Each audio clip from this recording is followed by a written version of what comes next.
नमस्कार, थार एजुकेशन की online study में आपका स्वागत है। पिछले वीडियो में हमने बात की थी कक्षा 10 विषय की सामाजिक की, जिसका पहला चैप्टर था स्वर्णिम भारत। तो स्वर्णिम भारत में हम बात कर रहे थे प्रारंभ से लेकर 1206 ईस्वी तक। शुरुआत से 1206 ईस्वी तक यानी मध्यकाल आ जाएगा, यानी 1206 ईस्वी में गुलाम वंश जो है वो शुरू हो जाएगा। तो शुरुआत की बात कर रहे थे उस समय की, जब भारत सोने की चिड़िया था, भारत विश्व गुरु था, हमारे आदर्श थे, वसुदेव कुटुंबकम की जो बातें हैं वो हमने कल के वीडियो में पढ़ी थी। महाजनपद जो थे अंगुत्तर निकाय के अनुसार, बौद्ध ग्रंथ अंगुत्तर निकाय के अनुसार जो 16 महाजनपद थे उनके बारे में हम कल पढ़ चुके हैं। राजस्थान में जो महाजनपद थे उनके बारे में भी हम, जो 4 महाजनपद थे उनके बारे में भी हम पढ़ चुके हैं। बात करते हैं हम सीवी महाजनपद की। सीवी महाजनपद की बात कर रहे थे हम कल। सीवी महाजनपद की जो राजधानी है,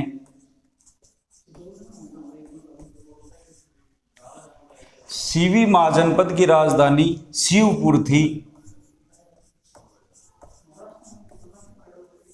शिवपुर जो है वो वर्तमान पाकिस्तान में पड़ता है।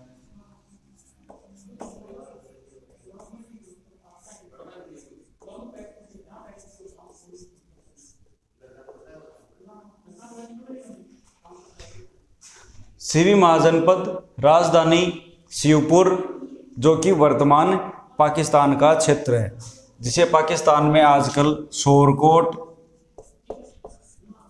या सूरकोट के नाम से जाना जाता है। ये जो सीवी महाजनपद है, इसमें जो सीवी जाति है वो निवास करती थी, और आगे चलकर ये सीवी जाति जो है वो चित्तौड़गढ़ के क्षेत्र में यानी मेवाड़ में आकर निवास करने लग जाती है। तो इस प्रकार ये जो महाजनपदीय व्यवस्था थी राजस्थान में, भारत में, वो लगातार चल रही थी। लेकिन इन महाजनपदों में गणतंत्रीय व्यवस्था भी थी और राजतंत्रीय व्यवस्था भी थी। गणतंत्र व्यवस्था होने के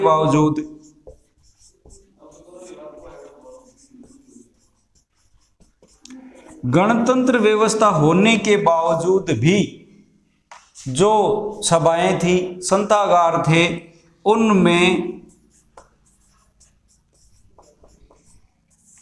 संथागार में कुलीन परिवारों का ही बोलबाला था। यानी कुलीन परिवार जो है वो हावी रहा करते थे, या ज्यादातर मुख्य पदों पर कुलीन परिवार ही रहा करते थे। और इन कुलीन परिवारों को अपने विचार व्यक्त करने के लिए समय दिया जाता था, बोलने के लिए वक्त दिया जाता था, या बोलने की आज़ादी थी। और इस आज़ादी को अन्य विरोध जो है वो कहा जाता था।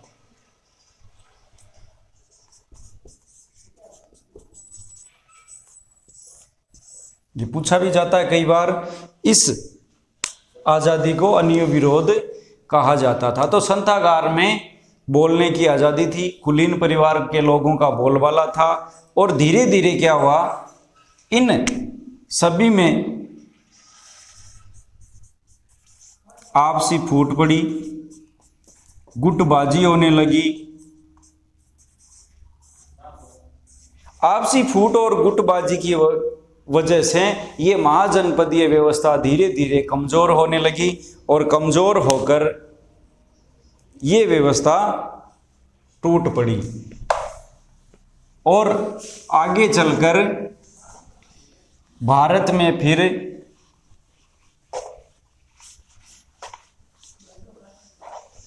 व्यवस्थाएं बदलने लगी, जिनमें हम बात करते हैं नए जो है वो वंश, राजवंश अस्तित्व में आए, जिनमें मौर्य वंश,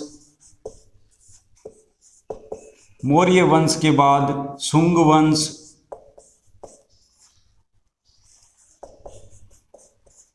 सातवाहन वंश,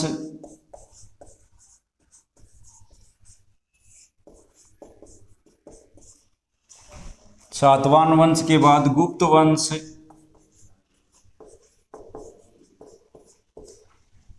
वर्धन वंश, राष्ट्रकूट,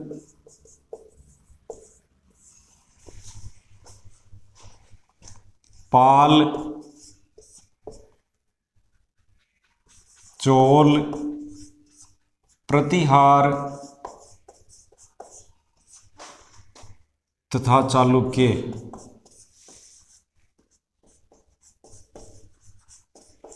ये सारे राजवंश जो है वो उभर कर सामने आए। महाजनपदीय व्यवस्था जैसे ही बिखरी, उनमें बिखरा हुआ, तो ये राजवंश जो है वो अस्तित्व में आए। सबसे पहले बात करेंगे हम मौर्य वंश की। मौर्य वंश के बाद, मौर्य वंश की समाप्ति के बाद शुंग वंश की शुरुआत होती है। उसके बाद सातवाहन वंश आता है, गुप्त वंश आता है, वर्धन वंश आता है, राष्ट्रकूट वंश आता है, पाल वंश, चोल वंश, प्रतिहार वंश तथा चालुक्य वंश जो है वो आता है। और इस प्रकार यहाँ पर नए नए राजवंशों की नींव जो है वो पड़ती है। 326 ईस्वी पूर्व में मौर्य साम्राज्य की बात करते हैं हम। 326 ईस्वी पूर्व में भारत में नंद वंश का शासक घनानंद शासन करता था। नंद वंश का शासक था घनानंद, और घनानंद जो है इसकी वजह से जनता परेशान थी। भारतवर्ष में काफी परेशानियां हैं वो उभर कर सामने आई, जिनमें पश्चिमोत्तर भारत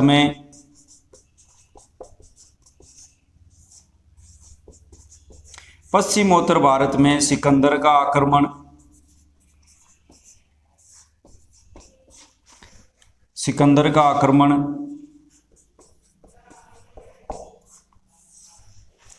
यानी सिकंदर भी बार बार जो है वो भारत पर आक्रमण कर रहा था। देश की सीमाएं सुरक्षित नहीं थी, विदेशी आक्रांताएं भारत की तरफ जो है वो आंखें गड़ाए बैठे थे। और ऐसी स्थिति में शासक था घनानंद, जो कि आलसी था, विलासी था, भ्रष्टाचारी था। ऐसे शासक की वजह से भारत पर कई विपदाएं जो है वो आ गई, और सिकंदर जो है वो भारत पर आक्रमण कर रहा था। भ्रष्टाचारी का बोलबाला था, आपसी फूट थी। शासक, जनता जो है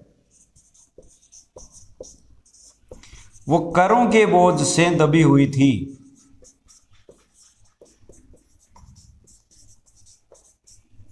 जनता करों के बोझ से दबी हुई थी। इस प्रकार चारों ओर समस्याएं ही समस्याएं दिखाई पड़ रही थी। लेकिन इन समस्याओं का समाधान भारत की जनता चाह रही थी, और एक दिन जनता को समाधान भी मिला, और एक व्यक्ति जो है वो उभर कर सामने आया, जिसे हम चंद्रगुप्त मौर्य के नाम से जानते हैं।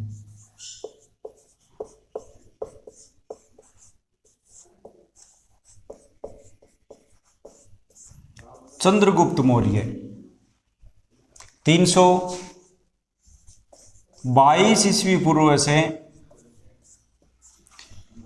298 ईस्वी पूर्व।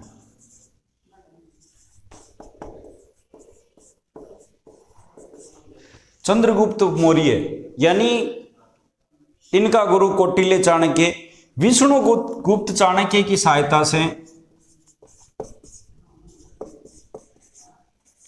विष्णुगुप्त चाणक्य की सहायता से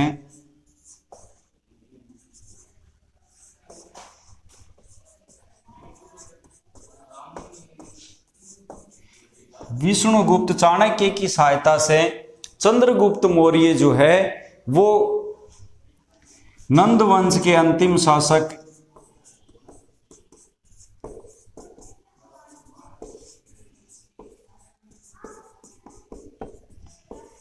नंद वंश के अंतिम शासक घनानंद को हराकर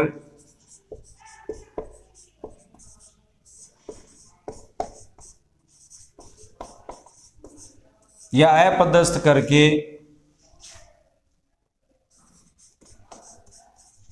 मौर्य साम्राज्य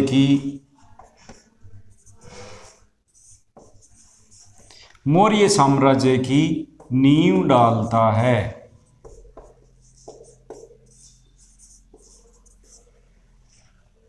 विष्णुगुप्त चाणक्य की सहायता से, यानी अपने गुरु विष्णुगुप्त चाणक्य की सहायता से नंद वंश के अंतिम शासक घनानंद को हराकर मौर्य साम्राज्य की नींव चंद्रगुप्त मौर्य है वो डालता है। अब भारत को इस समय एक ऐसे ही जो कि चक्रवर्ती सम्राट के समान हो ऐसे व्यक्ति की जरूरत थी, और ये व्यक्ति जो है वो चंद्रगुप्त मौर्य उभर कर सामने आया है। तो मौर्य साम्राज्य की नींव पड़ने के बाद में भारत को मजबूत करने की बारी है, क्योंकि भारत में कई प्रकार के बिखराव थे, भ्रष्टाचार थे, आपसी फूट थी, जनता करों के बोझ से दबी हुई थी।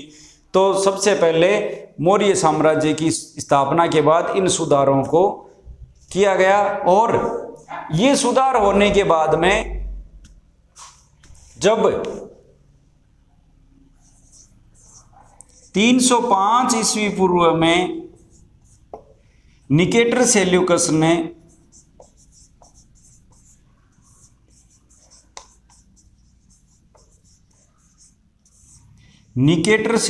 ने भारत पर आक्रमण किया।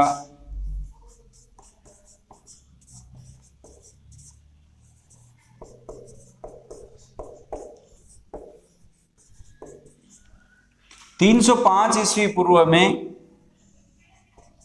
निकेटर सेल्यूकस ने भारत पर आक्रमण किया, और चंद्रगुप्त मौर्य ने अपनी सेना के साथ में निकेटर सेल्यूकस का बड़ी वीरता के साथ मुकाबला किया, और उसी वीरता की वजह से निकेटर सेल्यूकस है वो हार जाता है। चंद्रगुप्त मौर्य की विजय होती है।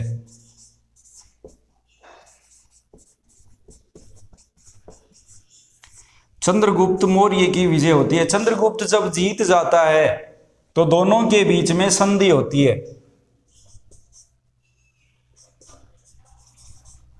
दोनों के बीच में होती है संधि,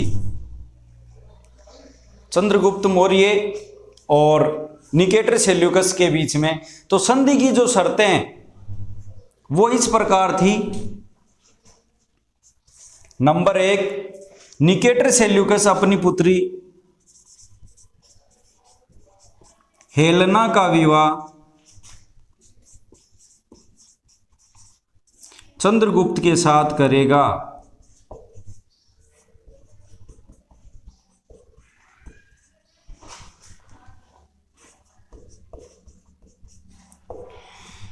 यानी निकेटर सेल्यूकस अपनी पुत्री हेलेना का विवाह चंद्रगुप्त के साथ करेगा। तो दो फायदे हो गए। वैवाहिक संबंध स्थापित होने के बाद में निकेटर जो है वो दोबारा भारत की तरफ आएगा नहीं, आक्रमण नहीं करेगा। दूसरा, अपना एक राजदूत सेल्यूकस अपना एक राजदूत मौर्य दरबार में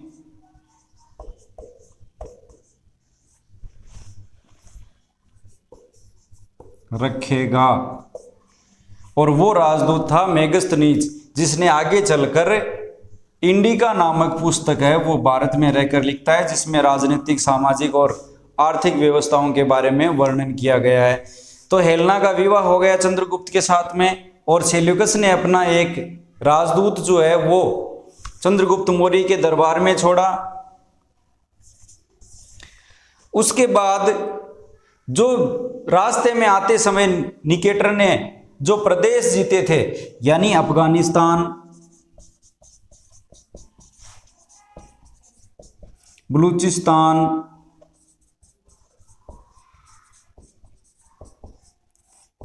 तक का प्रदेश चंद्रगुप्त को दे दिया गया।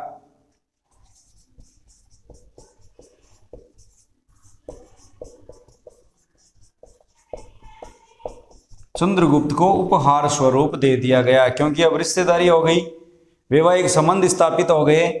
तो अफगानिस्तान, बलूचिस्तान, ये जो एरिया था वो जो काबुल कंधार से जीतता हुआ भारत की तरफ आया था निकेटर, वो सारे प्रदेश दे दिए गए चंद्रगुप्त मौर्य को।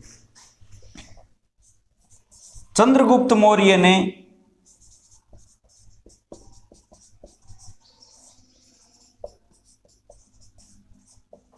चंद्रगुप्त मौर्य ने 500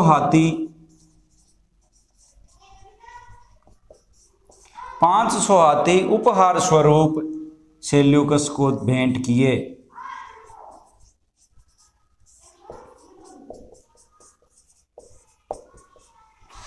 यानी चंद्रगुप्त मौर्य ने 500 हाथी सेल्यूकस को दिए। तो ये संधि की जो है वो शर्तें थी। हेलेना का विवाह चंद्रगुप्त के साथ होगा।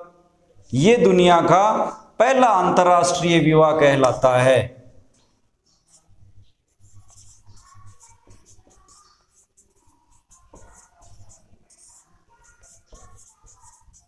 इतिहास में इस प्रकार के और कोई उदाहरण जो है वो नहीं मिलते हैं मेरे हिसाब से, या कुछ लोगों के इतिहासकारों की दृष्टि से ये दुनिया का पहला अंतरराष्ट्रीय विवाह था जो चंद्रगुप्त मौर्य और हेलेना का हुआ था।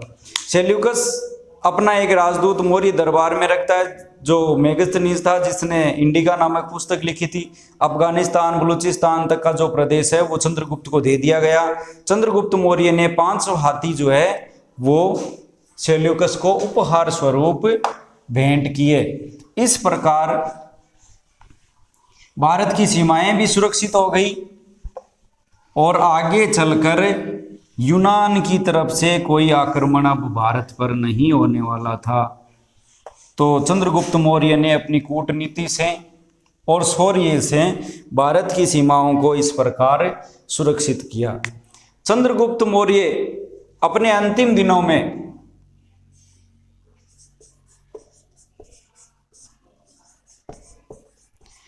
जैन मुनि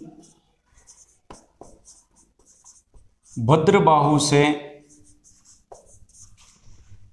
जैन धर्म ग्रहण कर लेता है।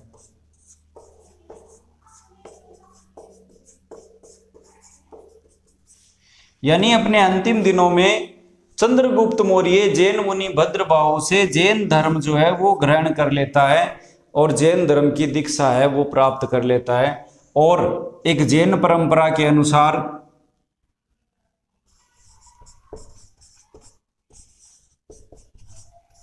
श्रवण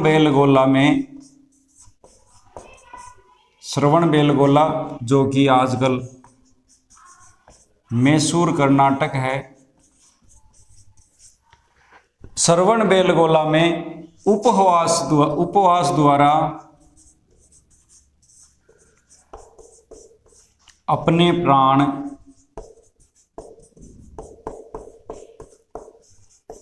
त्याग देता है। उपवास द्वारा यानी बिना अन्न और जल ग्रहण किए हुए भूखा और प्यासा रहकर अपने प्राणों को त्याग देना, इसे संथारा भी बोला जाता है जैन धर्म में। तो संथारा करके श्रवण बेलगोला में चंद्रगुप्त मौर्य जो है वो अपने प्राण त्याग देता है। तो इस प्रकार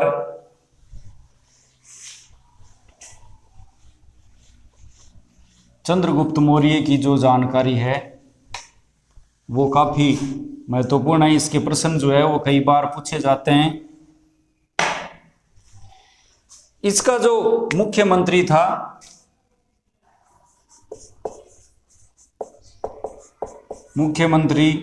गुरु, जिसे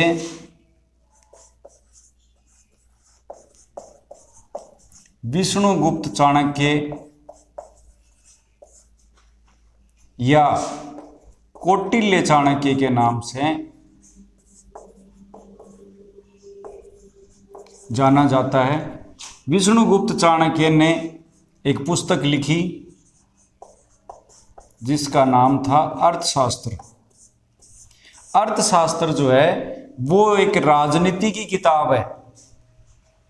अर्थशास्त्र राजनीति की किताब है न कि इकोनॉमिक्स इसको हम मान सकते हैं, यानी इसमें मुद्रा लेन देन या धन संबंधी बातें नहीं है, विशुद्ध राजनीतिक ग्रंथ है, नीति की बातें हैं, राजनीति की बातें इसमें लिखी हुई है। तो इसका गुरु था और प्रधानमंत्री या मुख्यमंत्री भी इसके दरबार में चंद्रगुप्त के था, विष्णुगुप्त चाणक्य या कौटिल्य चाणक्य। इसके बाद इसका बेटा जो है वो बिंदुसार,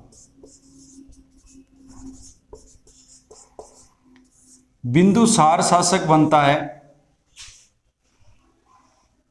जो चंद्रगुप्त का पुत्र तथा उत्तराधिकारी था।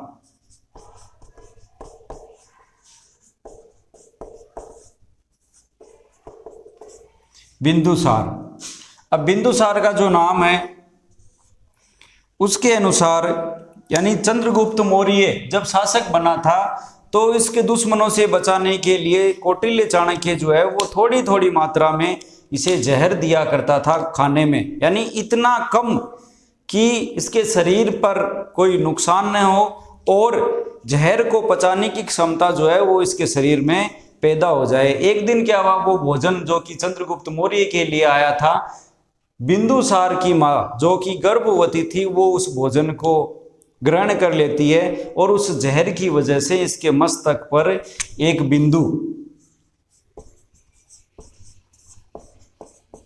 मस्तक पर एक बिंदु या एक चिन्ह जो है वो स्थायी रह जाता है, जिसके कारण इसे बिंदुसार के नाम से जाना जाता है। तो बिंदुसार जो है वो चंद्रगुप्त का पुत्र था तथा उत्तराधिकारी था। 298 ईस्वी पूर्व में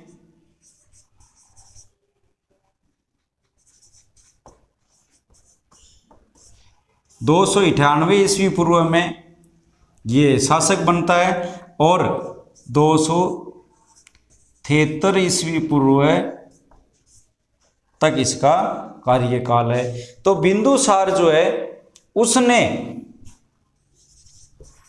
अपने पिता चंद्रगुप्त के द्वारा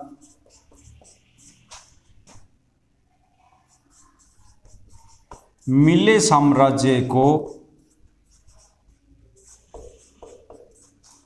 सुरक्षित बनाए रखा।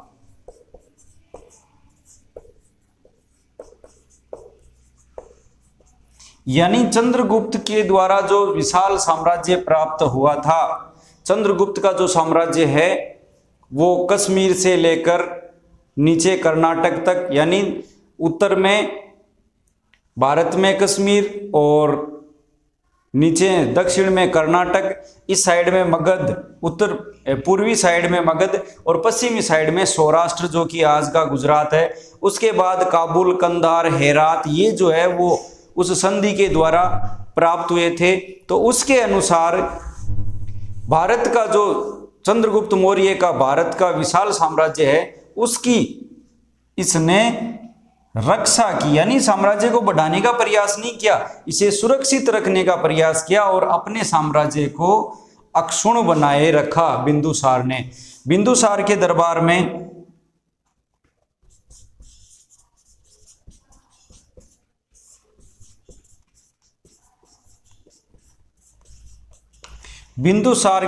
में यूनानी शासक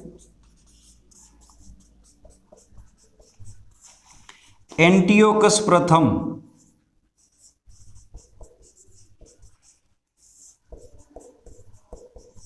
ने एक राजदूत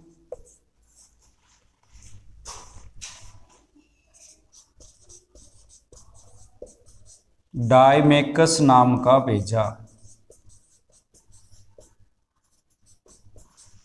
यानी बिंदुसार के दरबार में यूनानी शासक एंटियोकस प्रथम ने एक राजदूत भेजा जिसका नाम था डायमेकस। उसके बाद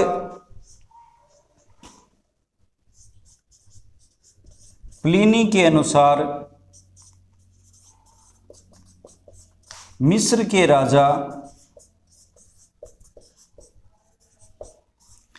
फिलाडेल्फस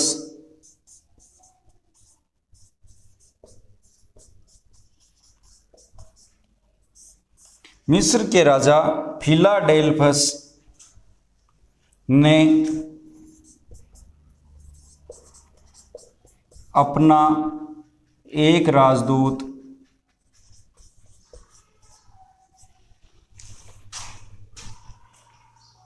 डायनीसिस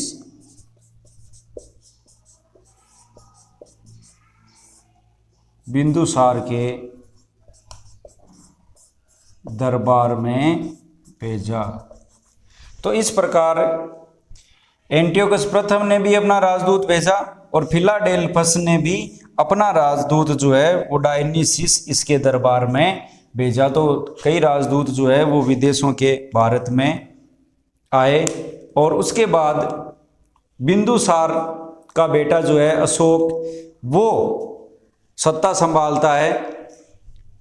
उसके बारे में हम अगले वीडियो में बात करेंगे। धन्यवाद। जय हिंद, जय भारत।